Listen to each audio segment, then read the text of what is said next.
Quero chamar agora a sua atenção. A Organização Mundial da Saúde aponta que mais de 300 milhões de pessoas sofrem de depressão em todo o mundo. Um transtorno mental frequente que afeta todas as faixas etárias de qualquer raça, etnia ou classe social. Este mês de janeiro é comum ansiedade, frustração pelas metas que não foram atingidas no ano passado, até o medo de contrair a doença da Covid-19. Esse excesso de preocupação compromete a saúde mental de muita gente. Por isso, este mês de janeiro é marcado pela campanha Janeiro Branco. E eu estou recebendo aqui, ao vivo no estúdio do Balanço Geral, manhã, o psiquiatra, presidente da Federação de Psiquiatria do Estado de Sergipe, o Dr. Antônio Aragão, que já está aqui com a gente ao vivo. Bom dia. Muito obrigada por sua presença aqui na TV de Sergipe nessa primeira semana de 2021 e falando sobre algo tão importante que é a saúde mental, né? Nós atravessamos um ano difícil e muita gente desenvolveu síndrome do pânico, depressão, ansiedade generalizada, e por isso a gente chama a atenção para esse assunto. A saúde mental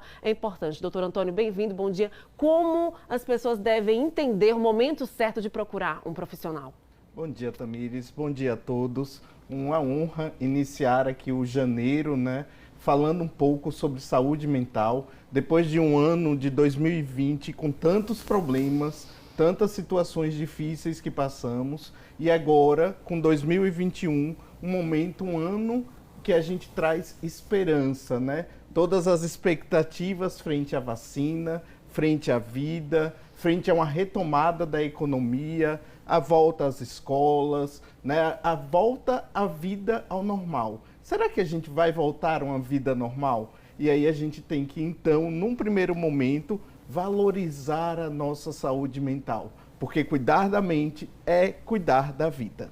Isso é muito importante, inclusive, segundo a Organização Mundial da Saúde, o nosso país, o Brasil, é um dos países mais ansiosos no mundo. A população desenvolve bastante ansiedade pela questão das dificuldades econômicas, das instabilidades econômicas. Isso em 2020 foi muito forte, muita gente perdeu o emprego, muita gente ficou com medo de perder o emprego.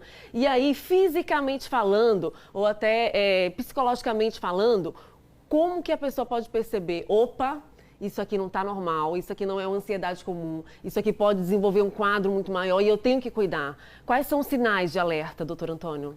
Então, Tamires, a depressão, a ansiedade, ela tem um conjunto de sintomas, né?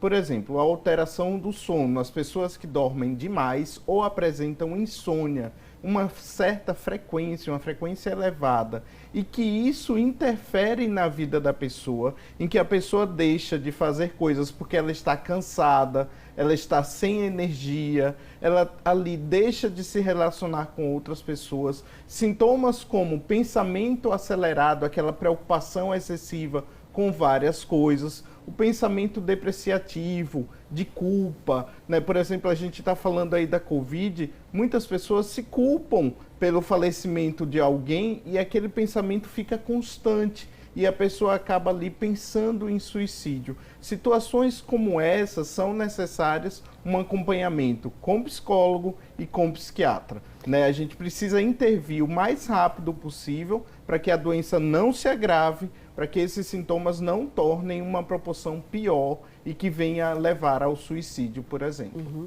Essas doenças, elas são difíceis de serem, digamos assim, registradas oficialmente, né? É difícil ter um controle, digamos, local, de quantas pessoas sofrem atualmente de depressão, de quantas pessoas sofrem de síndrome do pânico, por exemplo. Por isso que é tão difícil ter uma real avaliação da situação da população de Sergipe, por exemplo. Sim. Mas essa prevenção, ela precisa acontecer, inclusive a prevenção, esse acompanhamento médico, pedir ajuda a um amigo mais próximo ou alguém da família mais próxima, isso pode prevenir, inclusive, o suicídio, né? Verdade, verdade.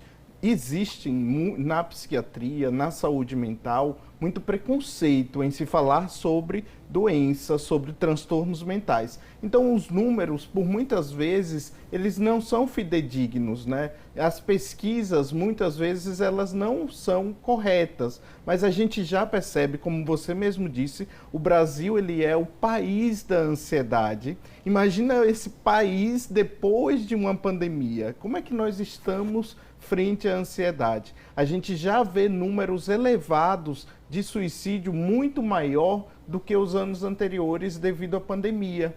Porque muitas pessoas, por exemplo, durante o distanciamento social, durante a quarentena, elas fizeram uso de álcool em forma excessiva, elas deixaram de fazer atividade física, elas ficaram longe de sua família, quando não perderam familiares, né?